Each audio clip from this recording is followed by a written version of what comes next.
Bergdís mæti hérna á Kópavogsvöll, tapið 4-0, hvernig líður? Mér fannst við bara spila ágætlega. Þetta vantaði bara svona að ná boltanum inn og svo fengum við náttúrulega mark úr föstu leikatriði, víti og svona sem alveg sárt. En mér finnst við að ég var bara ganga stoltar af velli, sko. Þú segir, voru að koma ykkur í fína stöðu, nógu ekki að binda endanútinu og setja boltan í net? Nei, klárlega, við þurfum að bæta það, að klára færin okkar. Tvær svona Þróttur Reykjavík síðast umferð og Kópavogur, tvær svona ekki nógu góð frammistöður. Hvað þurfum að gera til að sækja betri úrslit í næstu umferð? Við þurfum bara að byggja ofan á þetta. Við varum að spila vel í dag, þannig að já, við eigum fram í næsta leik og ætlum að gera betur þá. Alltaf erfitt að Breiðablik náttúrulega ríkjandi Íslandsmeistarar, það eru góðir hérna heimavelli. Erfitt að koma inn í Kópavoginn? Já, auðvitað, þær eru drullu góðir í fótbolta en við erum það líka.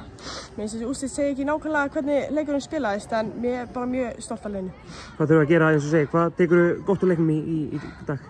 Mér finnst bara að spila góða fótbolta, skemmtileg fótbolti og góð barátta og ég held að við eigum alveg að vera stoltar af frammistöðunni í dag. Takk hérlega.